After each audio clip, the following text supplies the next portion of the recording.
Raider Nation. Yes, yes.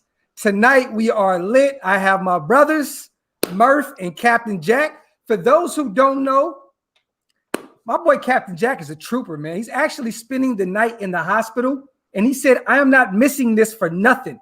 So y'all make sure to throw them thumbs up, man, and them prayer hands for our boy Captain Jack. He is okay. He is okay. Precautions. Just trying to make sure our brother's good. After that, I want you guys real quick to go follow Captain Jack's channel, go follow Murph's channel, and come back after that and go subscribe to these guys. They both put on great shows. They're both real Raider fans, and that's what it's really all about, man. Murf, how you doing, brother? I'm doing good, man. I'm excited to be here. So yeah, congratulations to all your success so far on the channel, man. Had a good time the other night, kind of catching up with some of your videos and watching some of your music and stuff. And man, it's what an awesome takeoff your channel has had, man. Congratulations. I appreciate you, brother. Thank you very much. That means a lot to me, knowing that, you know, a lot of the OGs, man, you guys been doing this for a long time, and I couldn't do it without watching you guys first, or, you know, you guys supporting me. So I appreciate that, man. Captain Jack, what's going on with you, brother? Let the nation know what's going on with you, man. Yeah, again, thanks for having me on, Graphk, and it's a good seeing Murf as well. I haven't been feeling well lately, so I went to the hospital yesterday to get checked out. For those that don't know, about 15 years ago, I had a double bypass, and so I know when something's wrong, you go to the hospital. And I said this the other day. I said, guys are very macho, and I'm not going to get that pain checked out. Bull crap. Am I allowed to swear? Yeah, talk that shit. Okay. Well, only because they're on my show anymore, since I got picked up by the network that I'm on. You know, they said you can't say the F word anymore.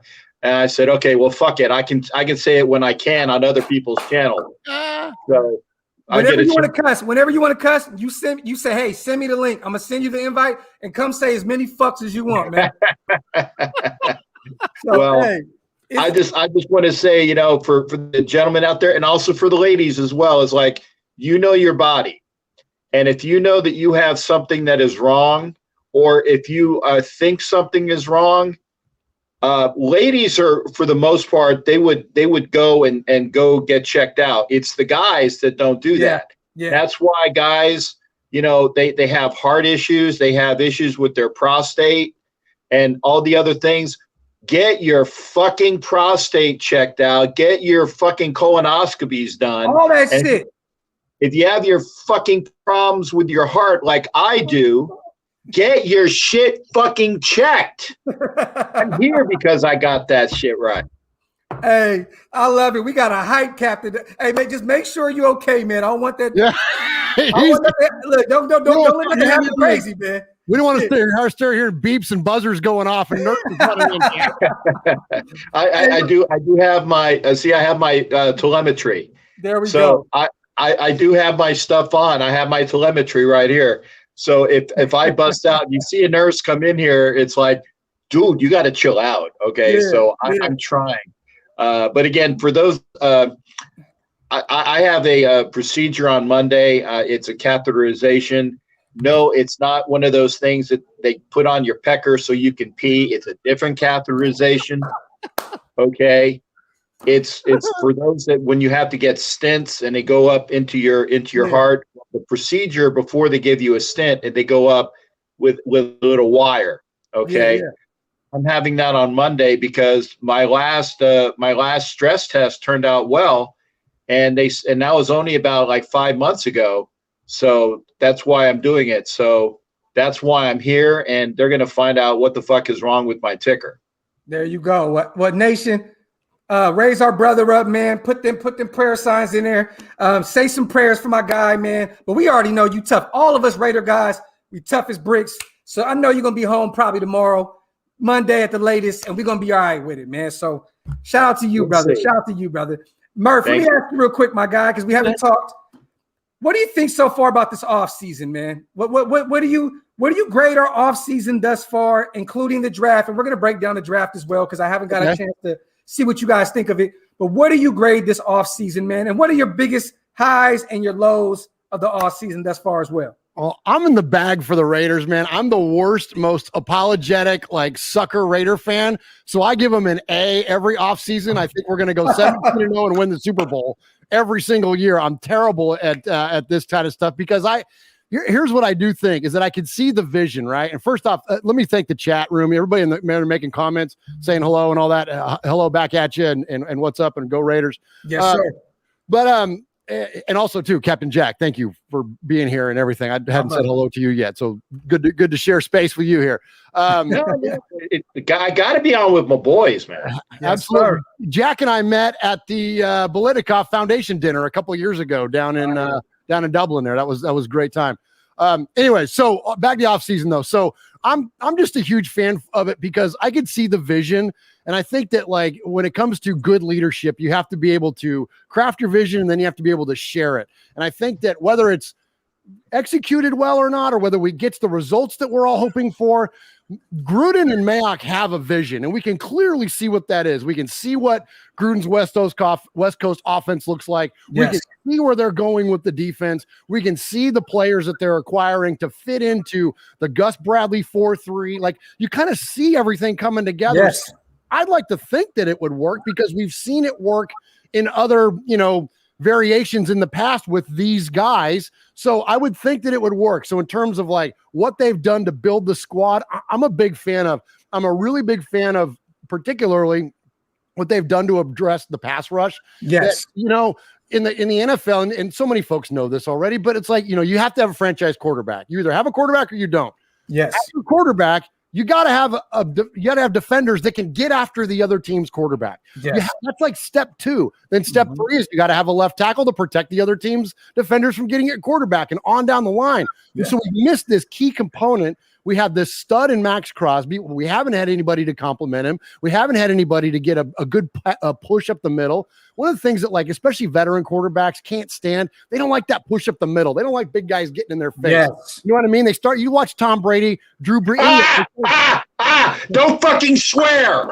That's a fucking swear word. You don't fucking say it on his show, on my channel. I'm going to fuck you up for that, Murf. I'm sorry. I have to stop. Captain.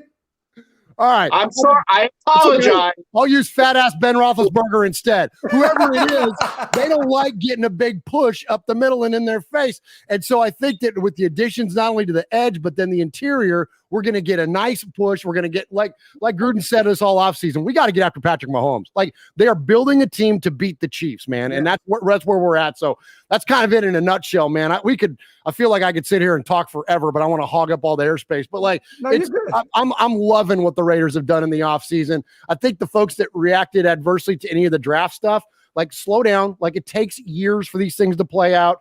Let's not sell out Jonathan Abram yet. Let's not sell out Henry Ruggs yet. Let's give those guys an opportunity to develop. And then the rookies, man, we haven't even seen them yet. So, like, take it easy on, like, people like, oh, the Raiders do this. Like, you don't know what the Raiders have done yet because we haven't seen it yet. And frankly, we haven't even seen what last year's draft is going to be like because it takes wide receivers a little bit to develop. It takes them 2 or 3 years. And a guy like Abram was effectively his rookie year last year. So, you know what I mean? So I think that there's a lot to look forward to. I'm excited about the season. I'm excited about the extra game. The Raiders should be an 11-win team this year. We have two rookie classes pretty much this year because we had no training camp. We had no preseason games.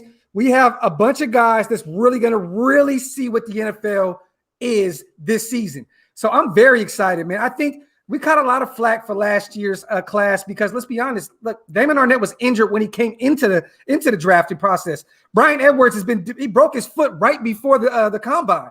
I mean, there was a lot of shit that these guys were dealing with that we have to give them a look. Hey, Captain, don't get kicked out the hospital, bruh. No, first off, the nurse came in. She wanted to make sure I was okay.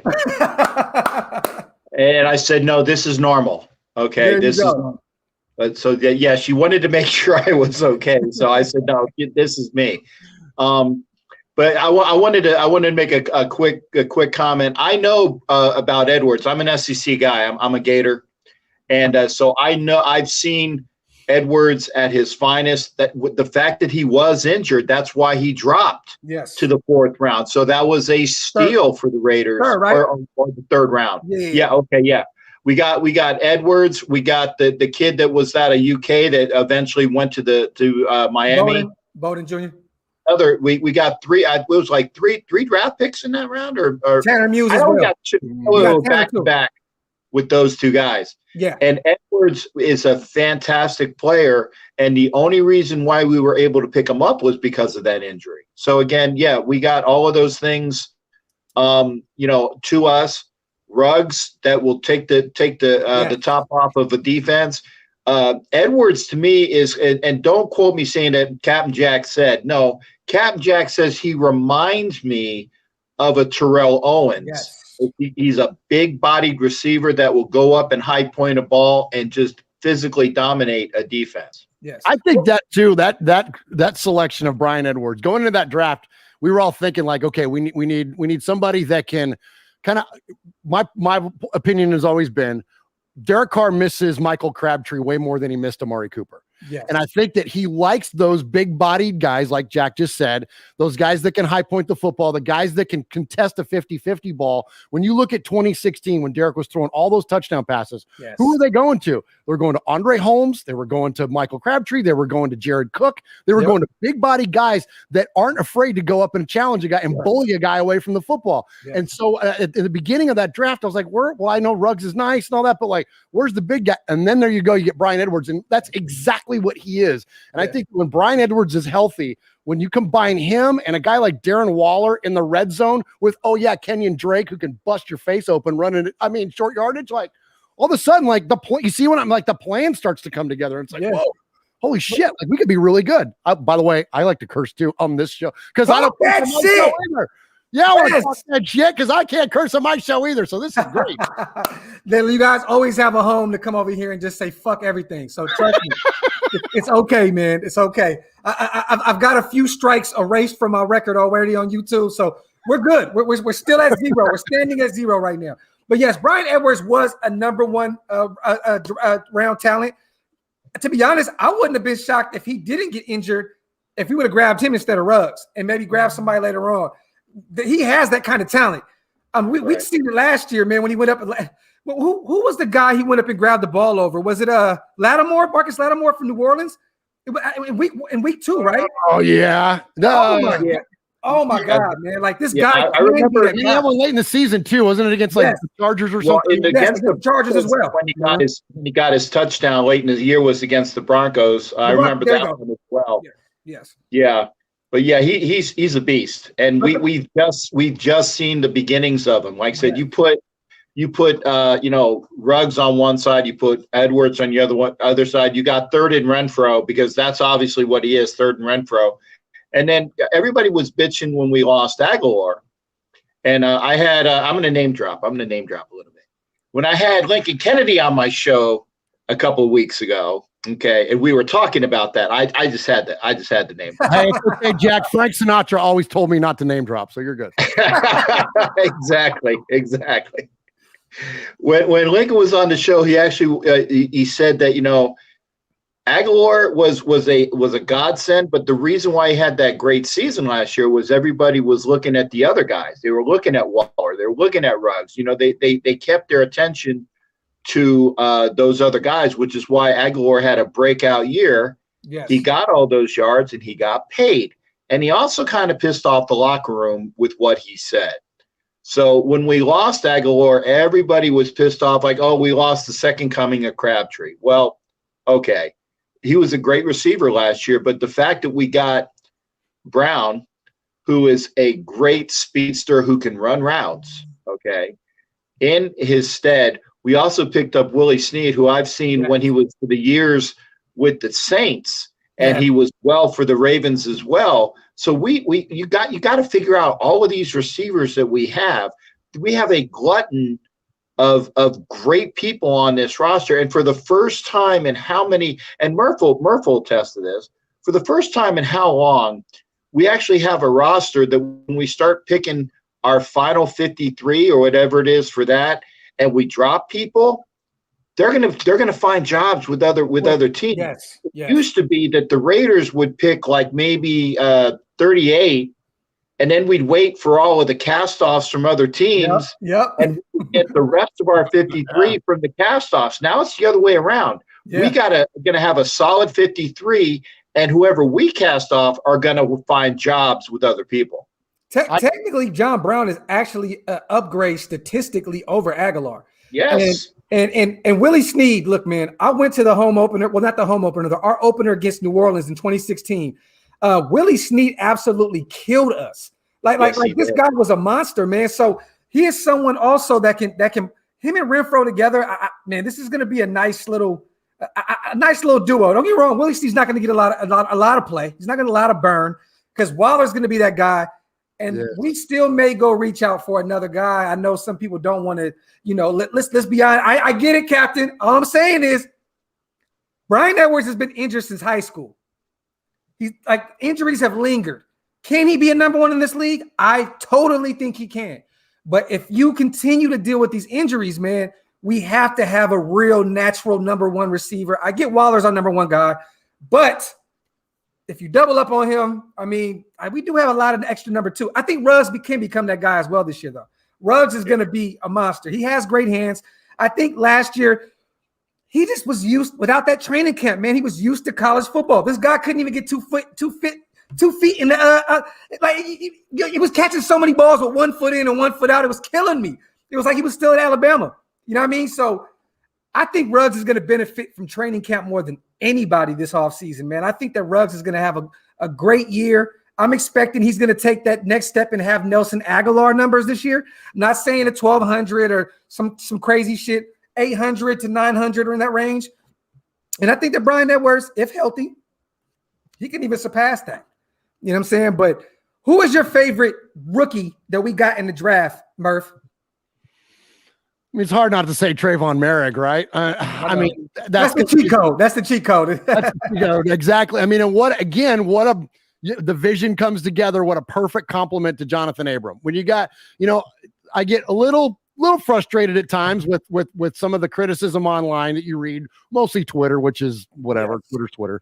But it's frustrating to me that folks have kind of turned on Jonathan Abram a little bit because of his PFF grades. And I'm like, you know what? Jack Tatum probably didn't have PFF grades that were all that great, but he was Jack effing Tatum, man. Like, you know what I mean? Like the Raiders didn't bring in Jack Tatum to be some finesse cover guy. They brought him in to bust people in the mouth. Yes. Think twice about coming over the middle or anywhere else in the secondary. Well, you got guys like Atkinson or whoever else that are running around causing havoc, picking off the football, whatnot. Yes. So I think that Jonathan Abram, that's not his role. He's not a center fielder. Let's not crush him for not being Ed Reed. That's not his job. So let's bring in a guy that is, I'm not comparing him to Ed Reed, but that style of a safety.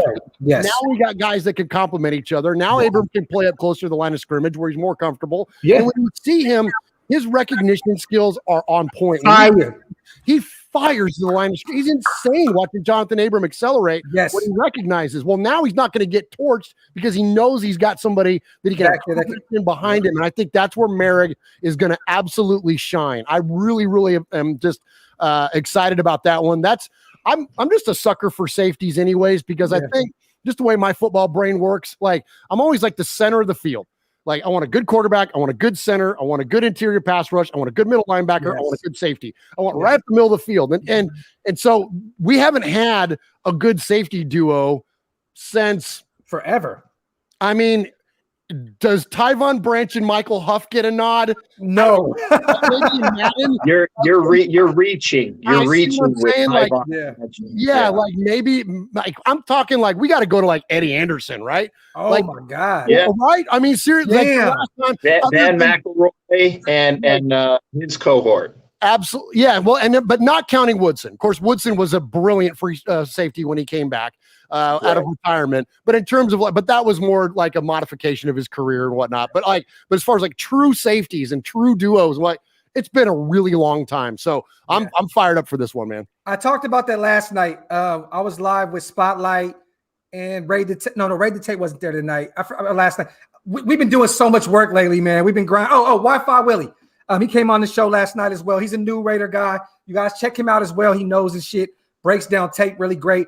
But Abram is going to benefit the most from Trayvon Merrick's, just him being there alone. Just like you said, Murf, we talked about that last night. I seen Abram. He was like Arden Key last year. He almost got to the quarterback a million times. But, he had to sit back there and worry about Heath back there. Let's be honest, Heath is not a ball hawk. Somebody had to lead the team in interceptions, and it just so happened to be Jeff Heath. I mean, to me, he's a special teams guy, maybe a third safety at best. But, yes, Trayvon Merrick has to be the best. But my steal is Malcolm Kuntz. That is my guy, man. Nice. I'm telling you, man. I was gonna say, if I was allowed, okay, Kuntz for sure, but I'm going to go because I'm an O lineman. I played O-line. I coached O-line. Talk that Leatherwood shit. Well, no, 2-0, baby. Okay, you're gonna go to the seventh round or two. You're gonna go Jim Morrison, the Lizard King, in the 7th round. Talk that shit. You talk about these guys are going to be stalwarts on the line, and don't be surprised because I like James. I really do. I like James. I like that he's been installed as the center. I agree. I hate seeing Hudson go, but Rodney 3-time, I think back-to-back CTE excellence winner, great guy. Yes. Rodney and Gabe had kind of like that duo package together. There was issues which I'm not going to talk about, but the point is we lost a great leader in the locker room. Yes. But the one thing that people would keep telling me about, is like we lost them in the center. I said, okay, but look at this. How many times did we go up to the line of scrimmage last year and it was 3rd and 1 and 4th and 1, and we didn't get that push in the diamond? Okay. How many times were we stuffed when we needed that 1 yard, that 1 foot? Quite a few times the last couple of years. And I think that with James being there, you got Richie at left guard, providing he's there, and we got some backups that are available. Okay. Whoever the right guard's going to be right now, it's going to be Denzel Good, or is it going to be Nick Martin, or is it going to be Simpson? We got a lot of play with who's going to be playing guard for us this year, and whoever's not going to be, we're going to have those guys that are going to be able to come in and be the swing guard. And then Lincoln still says that Brandon Parker is our swing tackle, and I'm like, okay. But when I think of swing with Brandon Parker, I think swing indoors because, it's like in an old Western, Brandon Parker is the swing indoors tackle. And again, that's not his fault. He's a good run blocker, but God help us if he's going to be on the end. And that's why we got Leatherwood. We got a wonderful right tackle. The one thing that we were missing on this offensive line was somebody to come in for Twinkies and Twitter. And yes, you said that right. Twinkies and Twitter Brown. That's my name for him. Okay. When he left, we needed to replace Twinkies and Twitter Brown. We got somebody. We got the best run blocking guy, tackle wise. Yes, he needs a little work, but he's a dynamo. Okay. Yeah. He played for a great program. Again, I'm an SEC guy. He played for that great program. Give him some time to get up to what we have. And again, you install him immediately right at right tackle. And with Morrissey, I believe, was maybe the 3rd or 4th best center in the rated in the draft, and he kept dropping. And there were other people that were picked in front of him. So he's coming in. Yeah. He's coming in with a fuck you attitude. Yeah. Fuck you. I should have been picked a lot higher. Fuck everybody that wasn't the Raiders because fuck them. They didn't pick me. Yeah. Okay. And he was the best walk-on player in college. Yes. Okay. Yeah. Yes. Don't be surprised if he doesn't push James within a year or so. And again, he's got that big brute attitude as an offensive lineman, like I do when I'm not being screamed at by the nurses or whatnot, But again, that's what I love. I love my own linemen, and people were bitching about the Leatherwood pick. Yeah, we need defense. We need defense. We need defense. We did everything else. We picked up defense. But we got great guys on the O-line, and I talk too much. I apologize. No. But to be honest, I love what you're saying because the one thing that people tend to forget about our O-line is everybody that's on our O-line is very, very versatile. They could play at guard. They could play at tackle. Like at center. Like people tend to forget Richie Incognito. If need be, he could play at center. Colton could play on the right side if need be. Leatherwood could play at guard. He could play at right tackle. These guys are all over the place, all over the board, and that's what you need. And at first, I thought Leatherwood was a reach. I was pissed. I went to Cleveland. I went to the draft. I was so shocked when we took him. But then when I heard that was Cable's guy, I was good with it. I said, you know what? That's Cable's guy. Oh, I'm very comfortable now. And the way him and Missy talked when we drafted him in the 7th round, they already had that conversation when they talked. There was a rapport there. He was like, you ready? He was like, man, coach. Yeah. Like, I was just like, okay, let's get it. Like, I'm very excited about that. I think defensively, we did everything that we could in free agency. We didn't go out and overpay some crazy guys. We could have went and got John Brown and paid him $11-12 million. What do we do? Nope. We'll go wait and we'll wait and be patient and grab Trayvon Merrick, maybe the biggest steal in the 2nd round. I mean, that works wonders. Now we have two safeties that are going to be cheap for the next 3 or 4 years. I know Abram got maybe 2 years left on his contract, but we got relatively though. Yeah, we got it. And and if he shows up this year, he may get a little, we may throw him an extension. But at the end of the day, we have I love the young secondary now. Mullen, Arnett, and then you bring in a Casey Hayward that can teach these guys Gus Bradley's system, which is already a simplistic system that's totally opposite from Paul Gunther's, which didn't make any fucking sense. No. I mean, at all. And then you got a Rasul Douglas, which is another. Thank you. I said you better mention my boy Rasul. Oh my! I was a huge fan of him at West Virginia. I love Rasul Douglas. Like, him and Carl Joseph are back together. I love it. Carl is going to have a great year because he doesn't have to be the number 1 guy. He can just go out there and be come in when need be. He'll probably play the whole season now and not get injured because he doesn't have to be that guy. So I think we did everything right. The one thing that I'm worried about is, yes, I want our O-line to hold up, because if it holds up, DC holds up. And then, this offense can go to the next level, which we already have a top 10 offense regardless. But I still want DC to have that number 1 receiver, man. I do. I'm sorry. I do. I think Julio Jones, man. I'm sorry, y'all. I gotta keep talking about But it is what it is. But I think either way we're gonna be great. I know we got rid of David Irving yesterday. I want to get you guys' opinion on that, because that was my starting defensive tackle this year because of his familiarity with Rod Marinelli's system coming over from Dallas. He's a freak athlete. I mean, he's a physical specimen, and now he's gone. But word from training camp in Vegas is everybody's saying that they're big on Darius Falone right now, and that Darius Steele already looks like a steal. That was my guy. I had us taking him in the 5th or 6th round in the draft, and we got him undrafted. So I love that. Well, and I think too, and it was Dan Foley in the chat that mentioned this, that he thinks that Clelin Ferrell's going to play a lot inside a lot more. I think that absolutely is going to be a thing. And when you look at Gus Bradley's system and you look at the defensive tackles that flourish in that 4-3, it's guys like Michael Bennett. It's lengthy guys with a lot of range. It's not guys like, I'm not taking a shot at him, but it's not big, thick tree trunk like guys like Mo Hurst.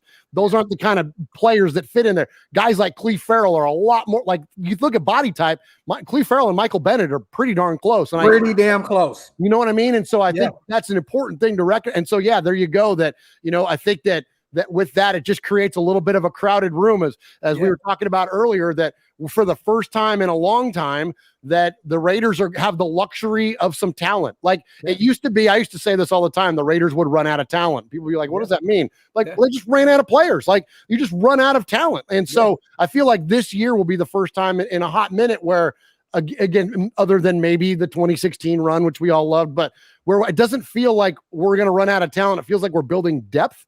And, if David Irving doesn't fit what the exact Raiders' needs are, and they're higher on other players, and then he is a casualty. And I think that it's interesting, and also too, in like your draft point there, is that something that this Raiders front office has proved is they'll get their guy, and it doesn't matter where they get him. It doesn't matter.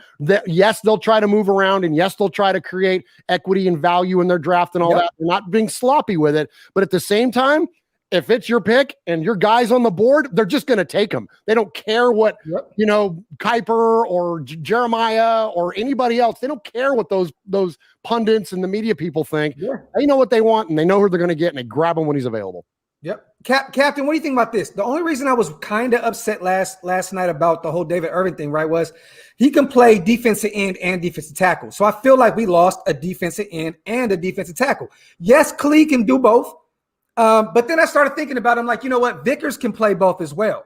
So, and Vickers, man, this guy is a steal. I mean, I know he only had about 2.5 sacks last year. I mean, he didn't take the league by storm.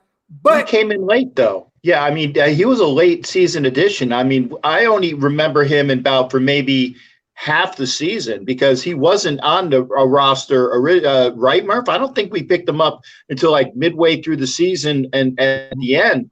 And he showed out when he was on the roster.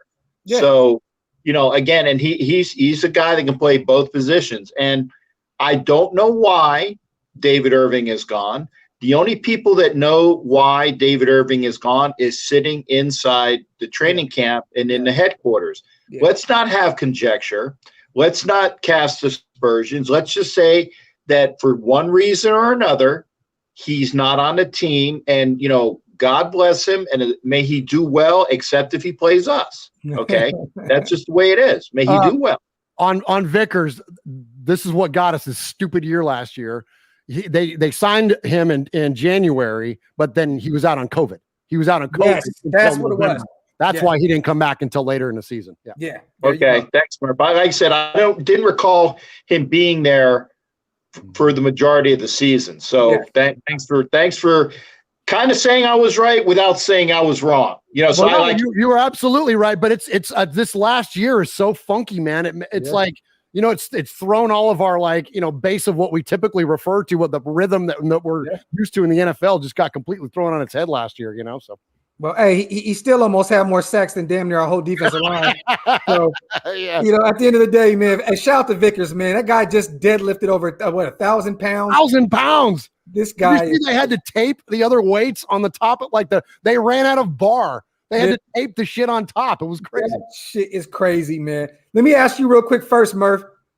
Where do you think right now, shout out to everybody that's sending the super chats. You guys already know. Shout out to the chat gang. I love you guys to death. Shout out to the nation for always showing up every show. Wipe them feet. Y'all know what that means. Hit that thumbs up button and support your guys, man. And one more time, go follow Captain Jack's channel and please go follow Murf's channel. These guys put on great shows. I'm telling y'all that now. Please go follow my brothers. And Murf, if you had to upgrade one more position right now, if there was still somebody out there in free agency, you're like, I still feel like we may be thin at this position. Where do you go? Oh, man. Gosh. Okay. So two things popped into my head. Okay. So number one, I've been dying for the Raiders to have a commanding, strong, present middle linebacker for years. Just like I talked about how we haven't had a good safety duo. Yes.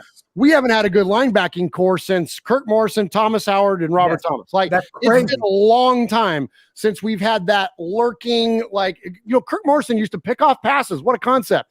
Now, I know Kwiatkowski got it last year. And I know that we had a little bit of production there, but I don't blame the players because of, like you said earlier, Gunther's system was a disaster. And here's my name drop for you. When we had Will Compton in here last year, when he joined me here in my fan cave, he talked about how complicated it was in Gunther's system that he would call out plays that they didn't even run the week before. And they're looking at each other going, what's that?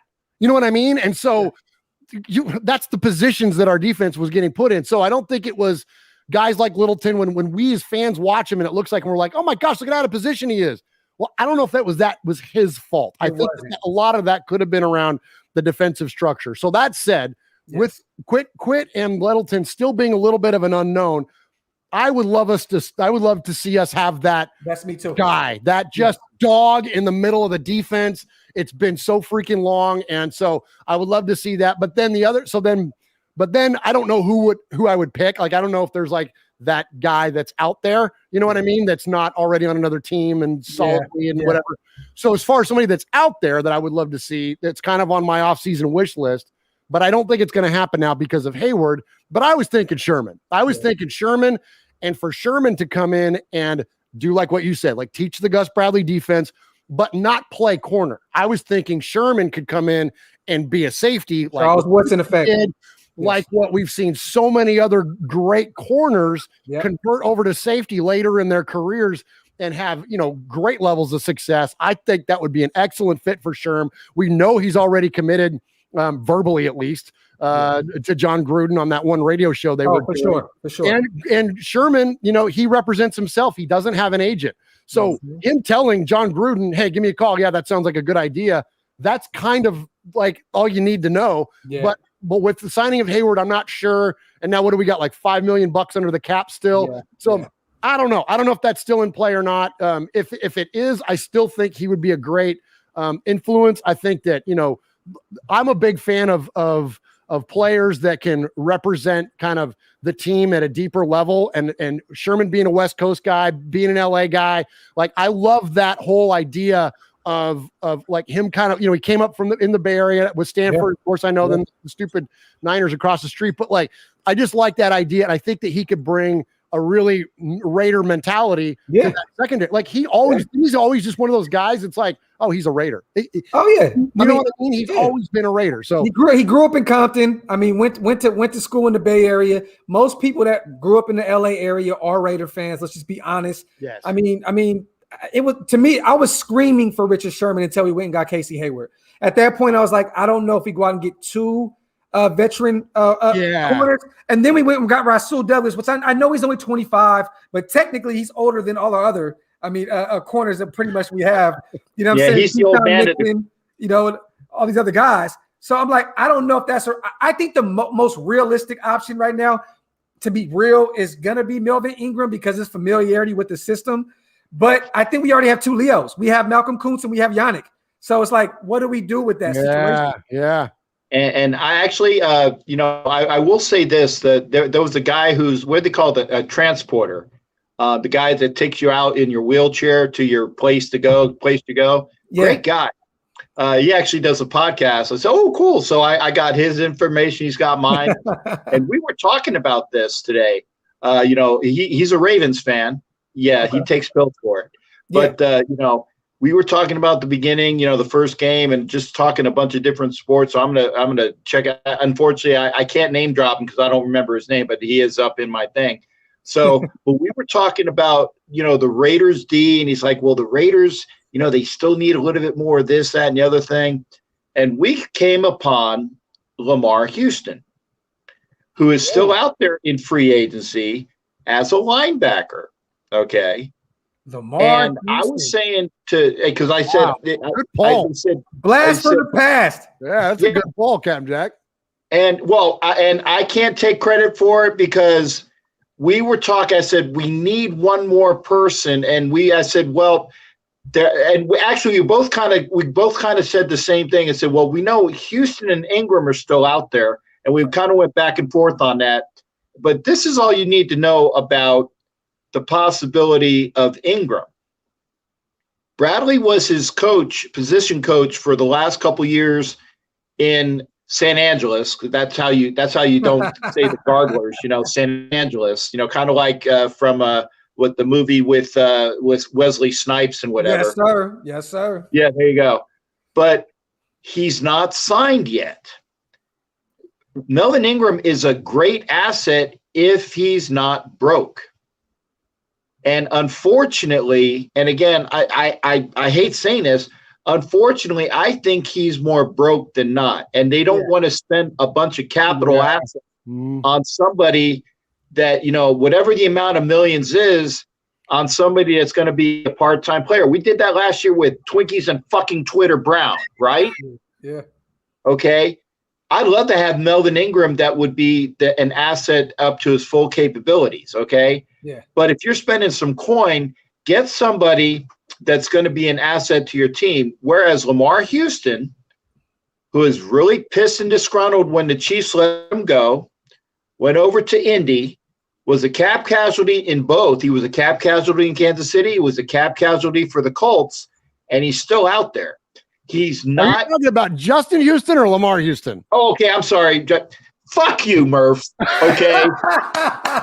Because I was like, holy shit. I'm like, I had to go look up. I went to go look up Lamar Houston's age right now. I'm like, hold on, Lamar again? I'm like, what the fuck? Lamar Houston retired as a Raider. I think he signed a one-day contract, right? Yeah. Okay. Talk that shit, though, Captain. Talk that shit. Fuck you, Murf. Fuck you, Murf. Yes, it's Justin Houston. I love you. Take it easy. You're in the damn hospital, man. We don't need to. I apologize. Justin Houston. I had the Houston right. But great player for the Chiefs, great player for the Colts. He's because Lamar Houston was the guy that blew up his knee. Yes. For us and in Chicago. I remember that too. You know, another blast from the past right now that I'm hearing a lot of people. Well, I'm not gonna say a lot of people, but some people are bringing up Bruce Irvin. So stop it with that. Bruce Irvin. Stop. Raider Nation, you're drinking too much. Yeah. No. Now, Bruce Melvin Ingram, disaster with us. Some of that drink that. Hey, I'm gonna drink my cranberry juice, motherfucker. Melvin Ingram had 0 sacks next to Bosa last year. That's scary. So that tells you that, and you can never judge a player when he's hurt, but how much can he recover from what he was, right? Yes. Like that's typically that drop off in production like that would be due to an injury, just like we saw with Max Crosby. Yeah. You know what I mean? We know Max isn't washed up. We know he's young and great. Okay. But his production. Speaking of Max, because we always do this on every one of our shows. Okay. Mine is a little fucked up now because David Irvin got cut. But let's start with you real quick, man. Captain, who is our starting defensive line? Our complete defensive line. What do you have right now? Okay. And not Lamar Houston. Not Lamar Houston. Yeah, Lamar Houston's not even going to sign another contract. He's gonna sign a contract to come get me out of the hospital. I have Ngakoue and Crosby at the ends. Okay. With Kuntz coming in like third down or as they're coming in to give him a breather. Okay.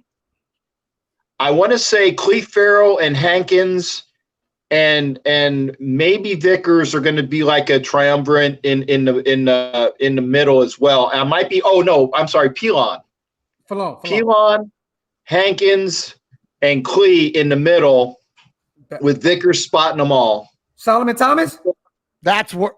Yeah, that's my thunder. That's my thunder right there. I think we're going to go Yannick, Cleveland, Thomas, and Crosby. And I think I forgot about Thomas. You're talking length and you're talking speed. And I think because this defense is not going to blitz. So we got to get in there. We're going to have a 4-man press, and we got to get there quick, and we got to do it quick. Yeah. We got to separate quick, and all 4 of those guys are quick and they're long. And when you kick Cleveland inside, there's your run defender, or at least a big help with it, because we know he can do that well. And either Chris to Cleve Farrell just on his pass rush ability. So I think that I forgot we signed. We signed so many people. I have to remember who the fuck we signed. Yeah, you want to know what's crazy? I have Max Crosby not even starting. Who's the other one you got? Max Crosby will be better coming in on third downs and getting straight to the quarterback. Put it like this: Yannick and Max Crosby don't play the run well at all. Cleve plays the run well. Yannick can get to the rush. I feel like Yannick's going to play. Cleve's going to play on the outside. Cleve will move in on third downs when Max comes in. And we still have that Leo position as well. Don't forget that Gus likes to play the Leo position. But now that Irving is gone, I think they're really big on Falone. I would not be shocked. But you guys forgot about Quentin Jefferson. Quentin Jefferson may be another guy that starts at defensive tackle. Hankins is a shoo-in to me. He could play the run, and he can get to the quarterback occasionally. So I think Quentin Jefferson, because he's a veteran presence, he may start. But I would love to see what Falone or Solomon Thomas has at the starting defensive tackle next to Hankins. And what you're forgetting is Darius Stills. Yes.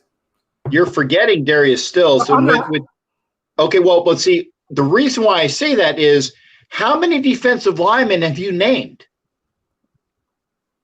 Damn near all of them, but him. Oh, no. Vickers too. Vickers too. Okay, so we can't keep all of them. Yes. We can't keep all of them, and that's why I said. And Chevy Silver Raider in there. Shout out Silver Raider. Doesn't even bring up Nassib yet. Oh yeah, we paid that guy a whole bunch of money still too. and Carl Nassib here in because I'm in fake pirate, the fake pirate land of Tampa. For the fucking fake pirates, those people that have some guy who, like I said, I'm not going to say his name. Hey, don't worry. I don't want again either, Captain Jack. Okay. I had that verbal lashing right there. I had to freaking that dang point for bringing up old. You talking about Mom Maybe, right? Mom Maybe? Yeah.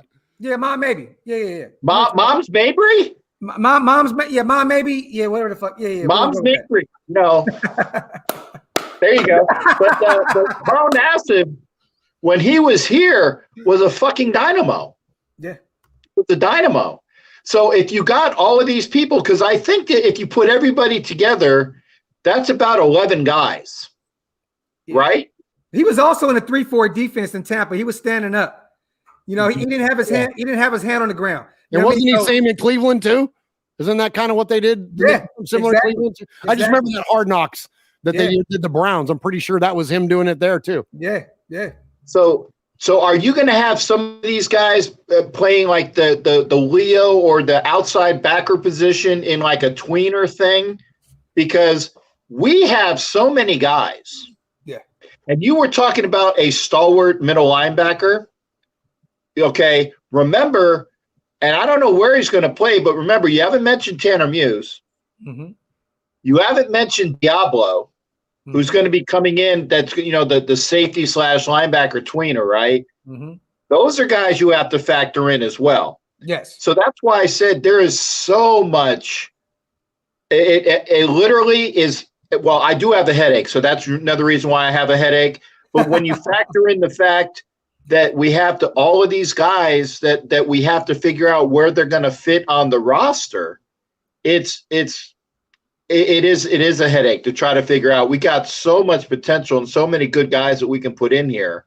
Well, I think that's why they're going to stick with that front four, or just and that's why that Gus Bradley system works so well. They're going to flood the freaking defense with secondary players. They're going to all these guys, all these tweener guys that can kind of do both. Because like what you're saying, like I love the speed and the athleticism that we have, because that's what you got to do to beat the Chiefs, man. Like, I mean, we're sick of seeing Mecole Hardman and I'm not even going to say the other guys' names because I don't want to get yelled at again by Captain Jack. Oh, the guy that should be in prison. It should have been in prison years ago. Amen. Yes. But but when you look, even Kelsey is fast. You know what I mean? Like they're all fast. And that's what we're trying to do. We're trying to beat the damn Chiefs, because until we can get past the Chiefs, we ain't get past anybody. I think that Littleton is going to be that Pro Bowler for us this year. I think he's going to have that chip on his shoulder. He's going to be pissed. He wanted to scream, and this is why I love Littleton, because he wanted to blame everything on Paul Guenther. He pretty much did without saying his name. He did. He just didn't say it, and he was smart. Yes, he was smart. But when Guenther left, he instantly improved already. So imagine him being in this system. I think Littleton's going to eat. Nick Wachowski's going to have a monster year as well. I think that Nicholas Morrow is going to be great for us, but I also think that Divine Diablo is going to take his spot next year. I just think that we re-signed him to 1-year deal. It was like, look, let one of our young guys learn behind him. I just don't really see Nicholas. I know everybody say he had a great year last year. That doesn't really say a lot. He had a great year because there was nobody else there. Exactly. And he was the only one that was familiar with Paul Guenther's system out of all the linebackers we had. He played a year under Paul Guenther. You know what I mean? So he at least knew the system. I mean, Littleton didn't. Nick Wachowski didn't. And to be real, I think this is gonna be another year with Tanner Muse and Javen White, which Javen White's another one of my guys that I love a lot. There you go. There's another one. Oakland-born, UNLV guy, plays safety and linebacker. Look, man, don't be shocked if even Gus Bradley said or Miles says we can play him a little bit at safety too. There's a lot of different things we can do with this unit. It's Tanner Muse as well. I just think he'll be better as a linebacker the next at the next level. I'm with I you. would say, have you seen? I'm sorry, Murph. I didn't mean to step on you. Have you seen Tanner Muse recently? Yes. He's wearing 55 and he's stacked. He reminds me of a bigger version of Dan Connors. Oh, there's a name from the past. The same number as well. I was thinking you were going to go Matt Millen if you were going to go double nickels there, Captain Jack. Oh, no, shit. I went old school. I went beyond Matt Millen. Beyond that. I love all these old school, like just, I love this shit. Because like I grew up on that, man. Like, my dad was a diehard Raider fan. You know what I'm saying? That's how I was born into it. So like to hear all these names, I'm like, I remember sitting there when I was a kid, hella young, and watching him knock back his brews, screaming the guys' names. So there you go. I'm with you. Yeah. And I know you're an A's fan. Raiders right here. A's right here. Love that, man. I love that. So you'll get a kick out of it. So speaking of going back, so I'm from San Jose, California. My first too. Yes, sir. Right on. So my first trip ever to the Oakland Coliseum, I was in utero in my mom's belly for the 72 World Series to watch the Oakland A's. So I've been going to the Oakland Coliseum literally since before I was born. Yes. I grew up at Oakland Coliseum too. I'm from Sacramento. You know what I mean? So I grew up, and then my uncle Steve Sachs. So he played in the league. No way. Yeah, I didn't know that. Yeah. So he played for the Dodgers, and then when he went to the Yankees, anytime they play at the Coliseum, I was actually there when Ricky Henderson broke the stolen base record because no shit. It was against the Yankees, and he So I was there. That's legit, dude. And he actually came into the crowd afterwards and came and gave me a hug and so yeah, man. So I grew up in Oakland Coliseum. Wow. No name dropping there either, right? No name dropping. That's a made man right there. That's legit, dude. That's super cool. I didn't know that, man. Yes, sir. But no, I hate the Dodgers. No offense to your uncle. Kirk Gibson ripped my freaking. Oh my God! You know what my uncle was on deck. He was on deck when Kirk Gibson hit the home run. Yeah. So and he's from Sacramento too. He grew up an A's fan as well. You know what I mean? You just talk shit to him at Christmas time or what? Hey, but I grew up an A's fan my whole life. My other uncle played in the minor league system for the A's. So I just grew up a diehard A's fan, man. That's cool, man. I'm over here actually looking at my phone, like, has the game started with the Angels yet? I'm like over here trying to, what I'm saying? So, but yeah, man. You guys still have some time, right? Can we still talk? Yeah. I'll be around for a little bit longer. Okay, bet. Murph, real quick, man, let everybody know where they can follow you at before you get back into the Raider conversation, man. Where can everybody follow you at? Appreciate you asking. So our YouTube channel is youtube.com/Murf's Fan Cave. It's spelled like down there, MURFS Fan Cave. And we do a weekly podcast about the Raiders called Raiders Fan Radio. I've been podcasting since 2012, and you can find us on all over the different social medias at Raiders Fan Radio. But if you want to subscribe, because of copyright, we have to name our thing Murph's Fan Cave and not anything Raiders. So even though the show is Raiders Fan Radio, if you want to subscribe, it's youtube.com/Murph's Fan Cave, or you can find us on any podcast service. You just by searching MURFS Fan Cave. So appreciate it. And it's a great show. The other night they had a little club vibe. They were in their vibe. I'm like, oh shit. I'm like, let me go. I'm like, let's go. It was fun. We like to play, man. We call it a lighter side journey for fans of the dark side, man. We just play. We goof around. We talk about stuff that's how we always should be, man. Yeah, well, and here's the thing is that, and I think about Raider Nation. Look, Raider Nation is family first and foremost. We all know that. Sure. And you know what I mean? And Raider Nation, I think at times, like, we can get the perception of Raider Nation is not what the reality of it is. And when you look at the amount of community involvement that we have and the amount of charity work that goes on within the Raider Nation and all the good that Raider Nation does, is that I think it's important, and what we like to represent on our show is that, look, we can all, we can be tough, we can be the villains of the league, we can be all that stuff, but we can be kind, we can care, we can do all that stuff at the same time. And so we just play. We get in here, we talk shit about our Raiders and just freaking goof off. And so if you're into that at all, please, if you'd give us a sub, that I'd be greatly thankful for it. And just, if you allow me to just say one more thing too, please. We started a foundation last year called the One Nation Foundation, and all of the money that we get from our show in terms of revenue, whether that be donations or advertising revenue, any of it, we give it to the One Nation Foundation, which then in turn gifts Like this year, we gifted Allison King and her cancer battle. We gifted the Bolitnikoff Foundation. We gifted the Stabler XOXO Foundation. So just know that even if you don't watch our show, just help us by, support it in that way, because most definitely, the more man. we get, the more money we can generate and the more money we give away through that foundation. So thank you again for the platform. Shout out to One Nation as well, because my brother Cody Raider is Raider Cody is a part of that as well, right? Yeah, Cody and I co-founded that last year. Yeah. Shout out to my brother Cody. And you know what's so crazy, man? This is how I love Raider Nation. So, before, and Cody doesn't care because me and him are good now. We had a miscommunication before, we really even ever had a conversation. And it was because I was backing a fellow Raider, and they had a little, they have a little thing in which we gotta end all this crazy Raider on Raider shit. It's stupid as fuck. You know what I'm saying? But we had a real long conversation that day, about an hour and a half. And it was just like, God damn, bro. Like, okay, I see what you're doing, man. How can I be a part of that? And since then, me and Cody have been texting back and forth. We've done a few live. Well, we've done one live. We're going to be doing one soon on his channel as well. And he'll be back over here soon. Thank you guys for putting in that work and that groundwork as well, man. I want to do that kind of thing over here. And that's why I do the Mental Health Mondays.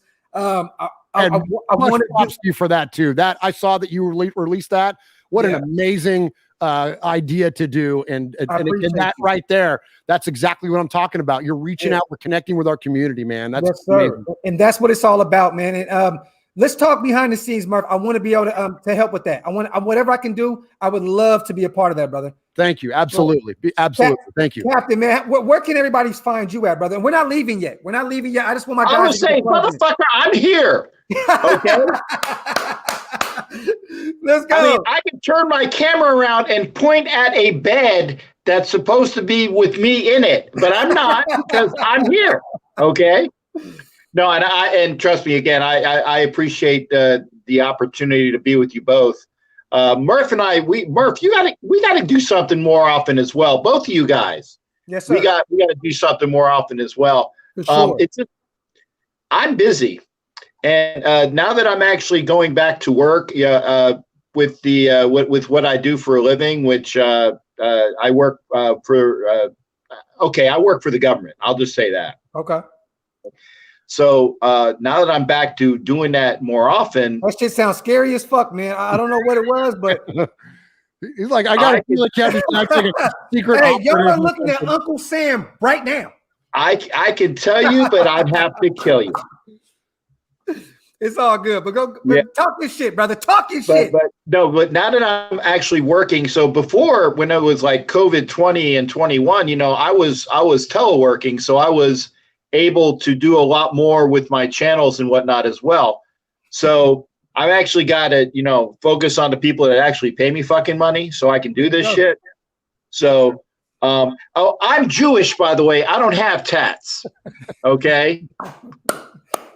I'm just saying. Hey, one thing with you, brother. One thing you never have to prove you're a Raider fan, brother. You ain't never have to ever. And technically I'm Judeo-Christian, so I could if I want. But when my dad was alive and he was Jewish, I said, Dad, I won't ever get any tats while you're alive. And now I'm too fucking old for tats. So maybe. Hey, everybody hear this. When Captain's ready to get his first shield tattoo, I'm paying for it. It's on Graphk. So okay. So whenever you say, hey, let's do it. Hey, are you gonna be here in Vegas? Are you coming to Dallas for Thanksgiving? Yes. I live in Dallas now. Okay. But see, the problem with tattoos is, in order to get a tattoo, you have to be off your blood thinners. Got you. And because I've never listened to any of that. I've done a lot of drunk tattoos and a lot of stupid shit. So because I'm on Plavix and aspirin, that's another reason why. So I got you. I would like to, but getting back to, I had a point. See, I do this a lot. People say that Captain will just go and I'll go on tangents. I'll go off on the main expressway to the state road, to the county road, to the other thing. Eventually I go back to the expressway, but hopefully you enjoy the trip while I'm fucking going like this. Okay. Talk that shit. Now, please follow me And if you can't find me, you're fucking stupid, because all you have to look at is Captain Jack Rackham in one form or another. I'm on YouTube. I'm on Facebook. I'm on Twitch. I'm on Twitter. I'm on Buzzsprout. When I do my shows, I upload them to Buzzsprout, and they're on every podcast available that I know of. If there's more, then I don't know about them. So I do my shows. I upload them to the to Buzzsprout, and Buzzsprout puts them up to everybody else. Am I being a good person? Yes, I was just when you were ready for your medication. I'll be ready. I will be ready for my when am I ready for my medication, guys? Hey, nurse, he's a Raider. He'll be all right. Oh, she's a Raider fan too. Oh, talk that shit, nurse. Yeah, you want to be on camera? Well, she'll come back. Say hi. She says hi. There we go. She does say hi. I'll come back. She'll come back. She wants That's to make sure. First right there. Anyway. This is the first on Doc's ENT Oak Las Vegas channel. We got a nurse coming out of nowhere saying, "I'm a Raider fan too." Yeah, no, I gave her my card. She goes, "Oh, my dad and my brothers will really love, because they're really big Raider fans, and I am as well." And I'm like, "Yeah." So you can't beat that. Can't beat that. Shit. We run. Okay, but back to you talking that going this fucking way again. When you supposed to be going this fucking way. What's up, Captain? I'm gonna get back to the interstate. Captain Jack Rackham, YouTube, Facebook, Twitch, Twitter, Instagram. All you got to do is try to. I mean, it's various forms of my stuff. Okay. Okay. If you can't find me on one and say, "Hey, motherfucker, how do I follow you on Instagram, or how do I get to you on Twitch or Twitter?" I will tell you, if you would like to, and I will talk to everybody. I even talk to those bots that say, "Hi, how are you?" I'm like, "Yeah, right, bitch." You know, it's like, yeah. I'm 56 years old and you're smoking hot and you want to say, "Hi, how are you?" Like, yeah, go fucking away. But if you're a real person, I will definitely talk with everybody. Yes. Okay. Yes. This Captain Jack Rackham. It's not quite. You can't see it quite at all there, because it's we're on a three screen this way. If we went the other way, you'd be able to see it. Don't worry about it. But and again, I love being out there with everybody. I know Murf does. I know Graphk does. We're not in competition with each other, because honestly, I just want to put out a good product. So if you're not watching Graphk, or if you're not watching Murf, or if you're not watching other people, then I say, "Hey, you can't watch me live. Great, you can watch me when I come back on." But I will say this: if you do watch me live, I have giveaways as well. So, hey, Captain, let me say something real quick for those who don't know about this.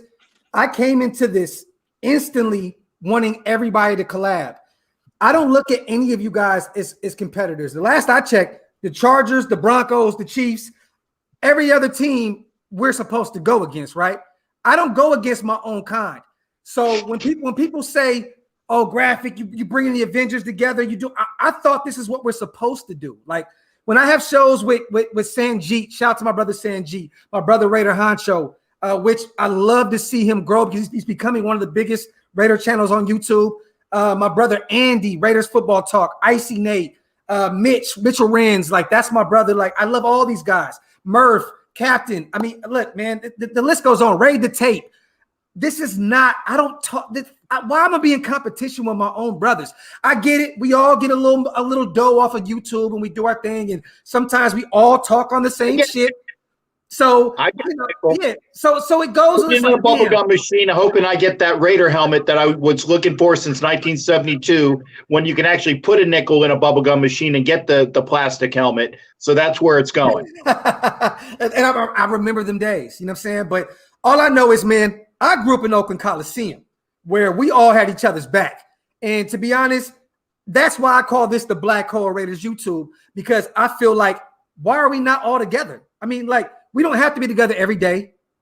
We don't have to be together every week, but we should be able to come together at least once a month and hit everybody's platforms and talk our shit, man. There's no reason why we can't do that. I agree with you, or like I wouldn't say early on, but about middle way through our podcasting journey here, we linked up with the pillaging guys and linked up with Kenny and Che and Kane and really like became good friends with them. Got to meet them in person at the tailgates and whatnot. And somebody came up to me one time at one of those tailgates and was like, "Well, that's really cool that you guys." Like go on like we hear you on each other's shows and that you go and you join them and do that stuff, that you guys treat it like it's not competition, that it's collaboration. And I'm like, yeah, I'm like, it would be ridiculous for us to work against each other. There's plenty of iPhones and plenty of internet bandwidth out there for us to all exist. And again, to give Kenny props, one of the things that he said to me early on was a rising tide raises all ships. Yeah. That's what it's all about, man. We're all here to lift each other up, man. It's not about competition or who got this or who did that or whatever. And that said, like I don't listen to a lot of our fellow content creators just because you're all so good at what you do. I don't want your opinion to become my opinion, because I feel like a lot of times, like if I'm trying to listen to Cody and I'm listening to you and I'm listening to Honcho and I'm listening to Mikey and I'm listening to whoever, all these people, then all of a sudden I'm going to get on behind this microphone and I'm going to say something that I heard Jack say. So that's the only reason like that I don't like typically like go out and like seek that stuff on my own. But if you're a content consumer, get it all. Go. But you know what, Murf? Everybody. I respect that so much because you're being totally honest. But the cool thing is this: you know what you do, what you don't, how you don't basically say the same thing as someone else. You say, you know what? I'm gonna invite him to my platform and let him say that shit. And that's kind of what I did. I just said, you know what?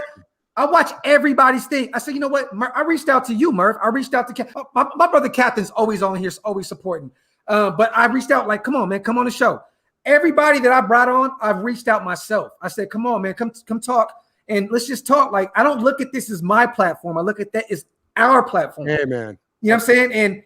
And Kenny will be on here soon. I got Mikey Raider, Oakland Knight, and Watts coming on as the OG edition next week. Oh, nice. Yeah, you know what I mean? So this is what it's about, man. Let's all come together. It's about the shield. It's about this shit right here. Yes. All that ego and pride shit is out the window in 2021, y'all. I'm telling you. If you're not on this bus with all of us, we're not rocking with you. It's just as simple as that, man. We're not. On that note, let me ask you real quick, Murf. I know we all probably talked on this on our own channels. Record prediction. Where are you at with that right now, man? So it's funny. I forget who it was last year. Somebody did a really funny video. It was it was like Barstool. I don't remember who it was. Somebody did a thing about how when all fans sit down and do their schedule predictions, their teams come out 10-6, right? Like everybody wanted their team to be 10-6 because it's like, okay, we're going to be a playoff team and blah, blah, blah. So the other night, so my co-host Swag Jeff and our good buddy who sits in with us sometimes, the all-time Alameda High School passing leader, Jeff Murphy.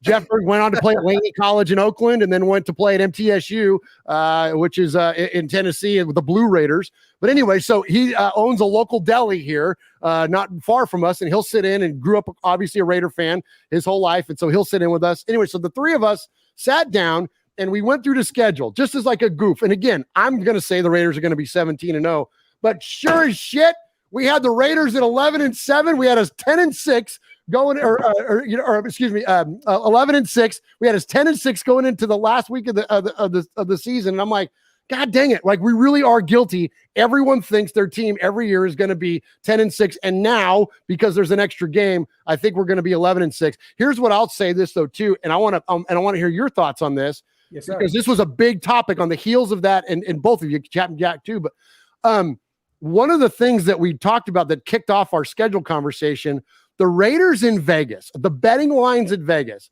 are the Raiders at 7.5 wins over or under. So that means if you bet the over, that means they're going to win 8 games and that you're going to win your money back.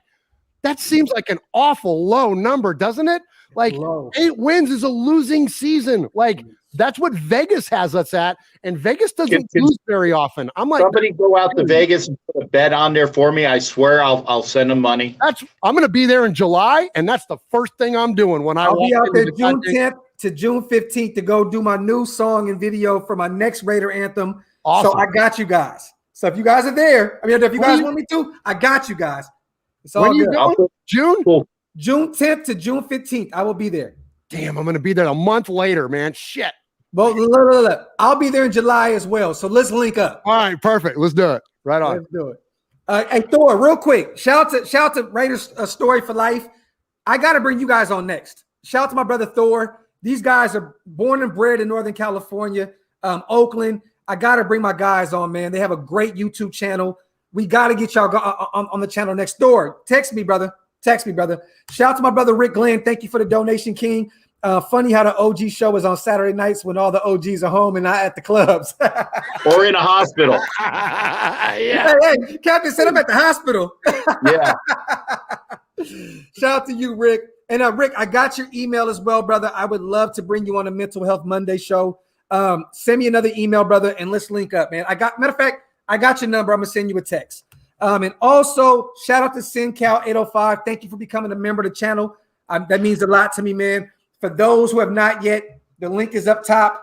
It's pinned. Become a member on the channel. So you got 11-6, Murf, right?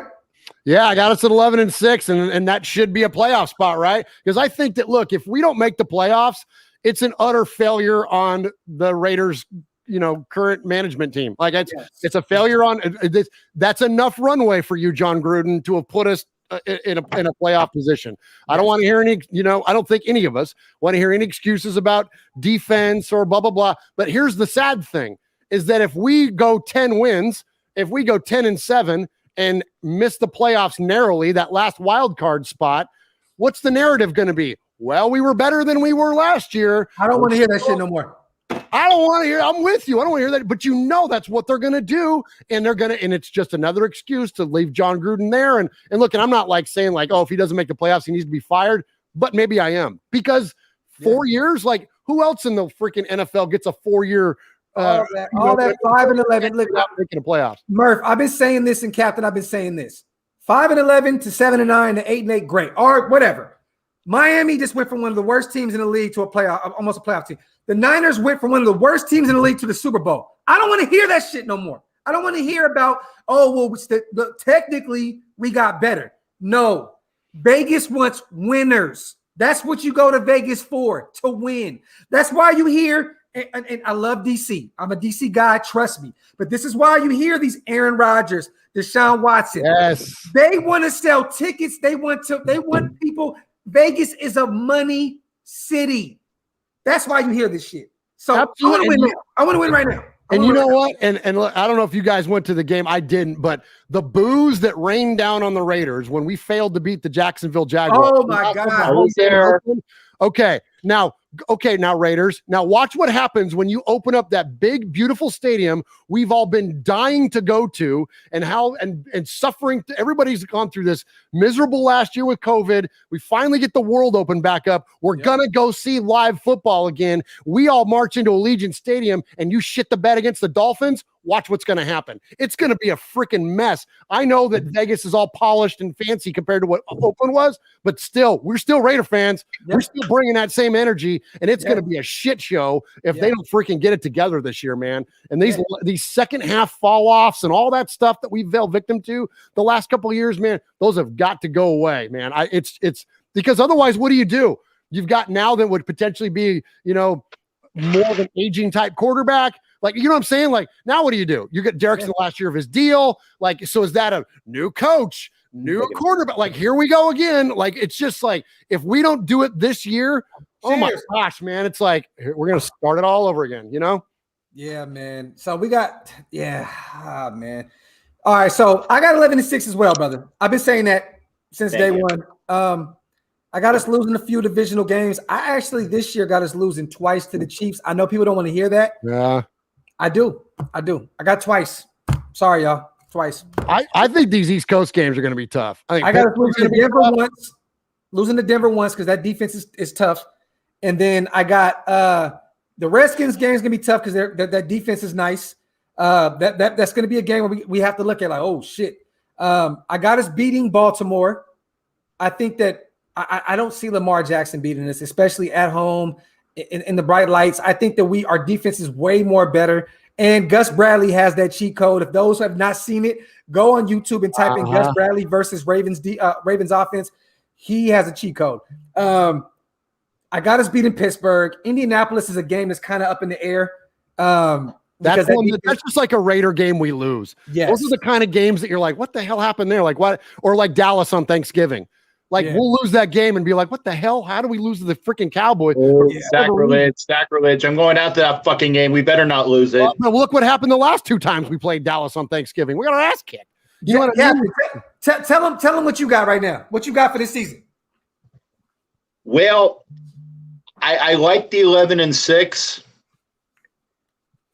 I'm not quite there yet. I've always been a little bit more conservative. In fact, last year I had us at 10-6, and we should have been 10-6.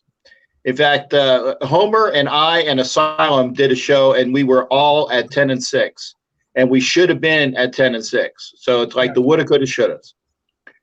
Based upon the fact that we picked up Bradley and a good defense, is going to get us 2 more wins than last year. That's why right now in May, okay, because I kind of do my projections by the month. I like to see where we are going, what some of the things I hear around camp, injuries that might crop up. So as of May, and I know I'm not trying to cheat, I just like to say I like to do it incrementally. Right now I got us at 10-7 because I know we're going to get 2 more wins than we did last year. Now, if we go into the training camps and we say, okay, well, these guys are okay, granted, everybody always looks good to the beat writers. I get it, okay? Yes. But if you hear things from people that actually have sources, and a few of us do, then that's what I like to listen and say, okay, is he really doing well? How is our offensive line, who is going to be dynamically different than last year in key spots, how are they looking? How is that defensive front looking when we have to figure out, because we spoke about it on the show, all of those guys, who's going to make the roster? Yes. Who's the surprises? Is a guy like Stoner, and I love the name because I said that is going to be the #1 selling jersey amongst Raider fans, is if Mr. Stoner, the unrestricted free agent, makes the team. And remember years ago when Ron Mexico, they wouldn't sell Ron Mexico jerseys.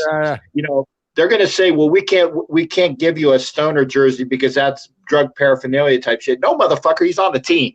Okay. Hey, I'm gonna hang it up right next to my Eric Kush jersey. Yep, there you go. Hey, we need to go get Malik Hooker real quick too. Yeah, and remember, we had Nick Roach as a linebackers. You have Roach and Stoner right next. Good call. Good pull, Cap Jack. So you got a Roach and a Stoner. So you got 10-7. Yeah. So I got us right now. I got us at 10-7. I will make it an incremental, because last year I started at like 8-8, and then as the season progressed, I said, I'm feeling good, 10-6. So it went up incrementally, and I will come back later on, closer to the beginning of the year, to see when I get the juices flowing. And I'm not like Murf, the best I will give us would be 16-1, okay? Because we're going to lose some game. We're gonna lose some game that we shouldn't fucking lose, and it's gonna eat at you, just like going into Denver that last year, and who batted down the pass? Shelby Harris. Where did Shelby Harris come from? The Raiders. I went to I'm saying he went from us to Denver. Yeah. And I was actually I was there in Oakland at the stadium that day when we played in Denver, the last game of the season, and I shot a music video there, and the whole time. I did a song called Mental Health. If you guys go back and watch my face, mental health was at its fullest peak at that point. Like, anxiety and depression was real. I was like, you got to be fucked. This is the last day we'll ever be Oakland Raiders. And this is how we go out. Like, what the fuck, man? But and I said I was there at that game in the Jaguars game, the last home game. Yes. I went from my club seats, because I had club seats in Oakland, and I went down there and I went into the hole because one of my buddies said, "Hey, Jay, you need to come down here and sit in the hole." So I was in the hole, and I'm seeing this transpose in front of me. I'm like, they're not going to let these fuckers back in the game. And I was looking, because again, from my view from hole, I was a couple rows behind Gorilla, and I see Derek Carr get that first down. And then I'm like, what do you mean? What do you mean it's a third, or they didn't give it to her? I was so pissed. And then they got the touchdown and all that stuff. And that's what Murf was talking about, all that stuff that was raining down from the fans. Yes. Okay? Because they were pissed. We should have won that game. The worst part of that, too, was Keelan Doss having that ball bounce off his face mask. Like, that would have been the perfect poetry. That would have been the ultimate story. The local kid done good, and the freaking ball hits him in the face mask. And it's like, oh. Alameda-born, UC Davis product. It's like, come on, man. Like, yeah. Gentlemen, I got to mute my mic for a second. I got to talk to the nurse. I'll be right back. Well, brother, go handle that, man. Go handle that. Like, my brother's in a hospital. Like, fuck it. Let's talk this shit. Hey, real quick, man. Murf, we're going to get out of here in a second, man. I don't want to keep my brothers on too long. When's your next show, brother? So we're going to do one on Wednesday. So we go live typically every Wednesday at 4 Pacific, 7 Eastern. That's on youtube.com/Murf's Fan Cave.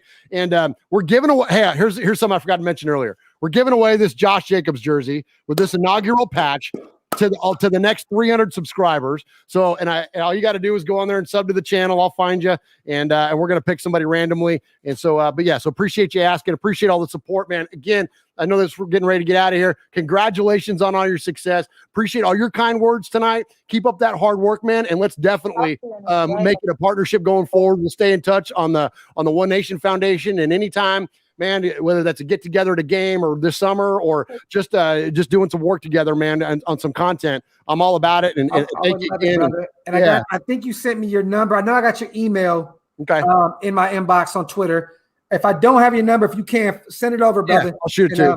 We'll definitely talk. Thank you guys for coming on. Hey, Captain, go get your health together, man.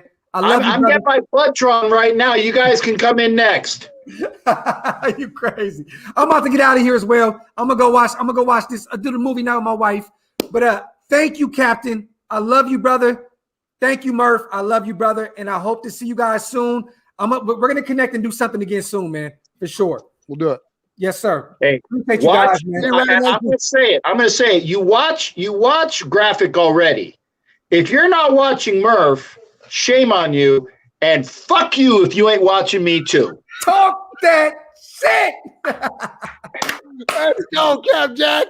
Hey, y'all. Next show, Kenny King will be on, and I got a Mental Health Monday, and then next Thursday is the OG show with Mikey Rader, Watts, and Oakland Knight, man. So y'all stay tuned. I love y'all, man. Thank you guys. Thank you guys once again for coming on. This is a blessing to have you guys on here. I'm very humbled by this. I appreciate you guys. You guys are goats of the Raider Nation, and I mean that from the bottom of my heart. And shout to the chat gang once again. Y'all have a good night, y'all.